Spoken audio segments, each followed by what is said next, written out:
a serious case of FOMO all week, knowing that this climate lab was going on, because I am so privileged when I'm in a room of storytellers, and as I look around this room with this creative community, I know that you are telling the stories that are truly going to compel social change.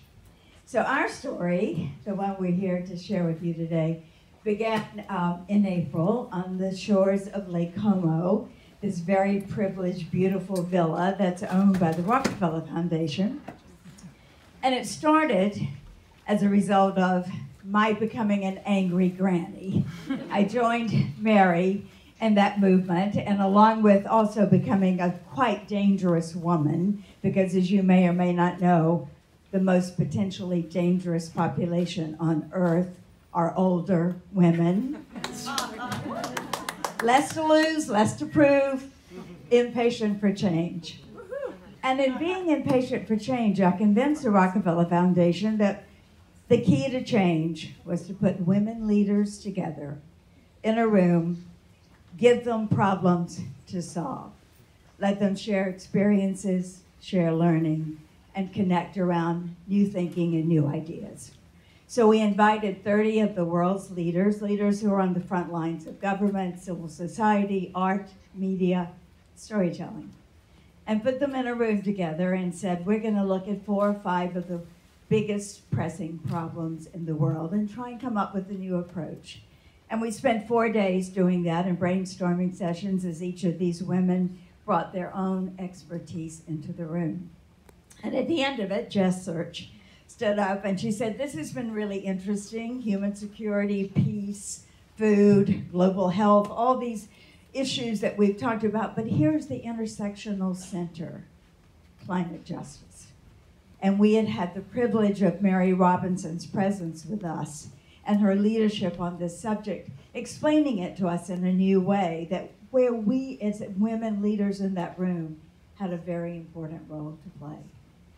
Out of it, Jess and Catherine Wilkinson and many of the other connected women leaders, which is what we call this work, continued the work to create what you're going to hear about today, a declaration which says that we are putting climate justice at the center of our work. And who better to lead that than the intersectional leader on this than Mary Robinson, who I got to know when she was actually running for the presidency of Ireland, a story I got to tell in a documentary. And then she, of course, went on to be the United Nations Commissioner on Human Rights and is now a full-time angry granny and the leader of climate justice. Please welcome Mary Robinson.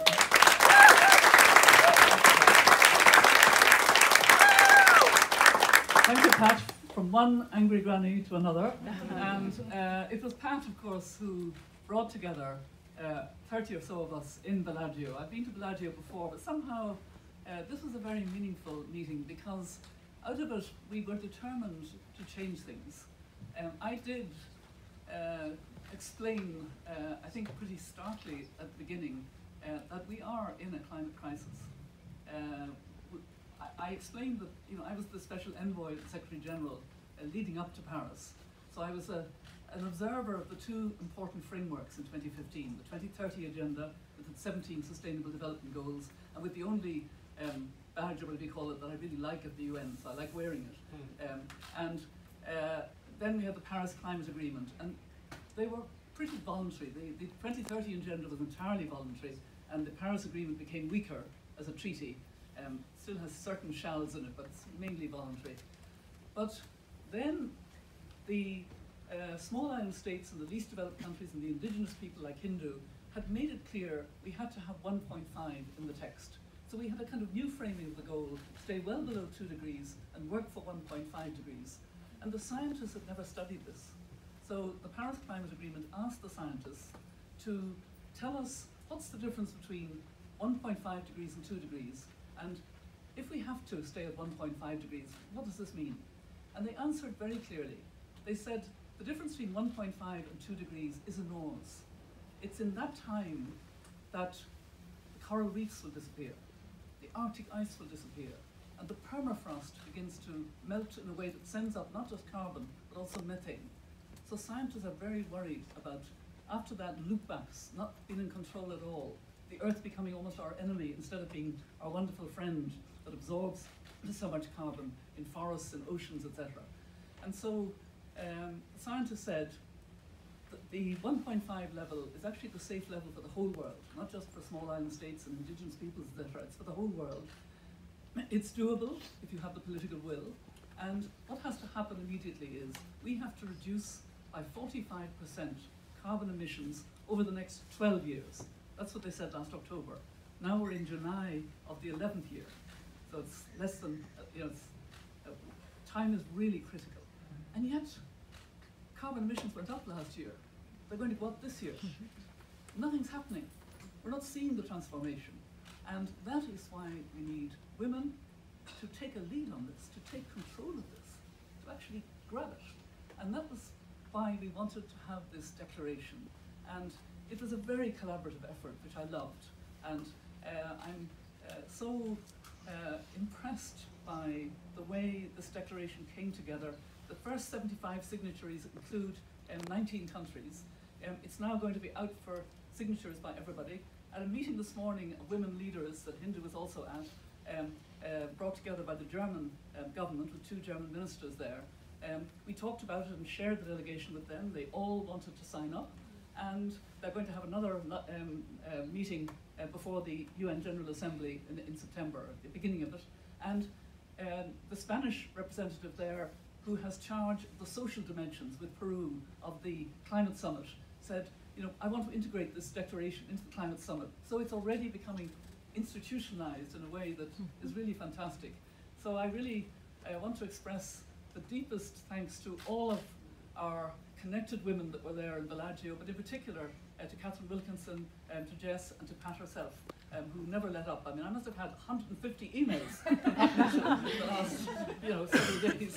And so I'm going to sort of declare the declaration declared or something.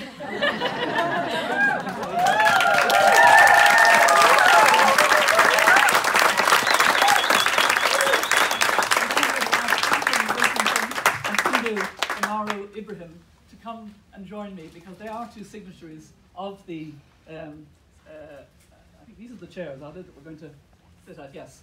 Okay. Now, Catherine, you put your heart and soul into this. Okay, you sit on this side. You put your heart and soul into it, and you worked very hard, and you also had worked very hard with the Drawdown project, which very much influenced me in my thinking about climate change. So, what do you think is the significance of the declaration? Where do you see it going from here? What does it mean to you? Well, one of the themes that's come up today, I think, is about invitations, issuing invitations for more people to step into the climate movement and into climate leadership. And it's an issue that can feel daunting, overwhelming, like you need to have 8 PhDs before you can even get into the conversation.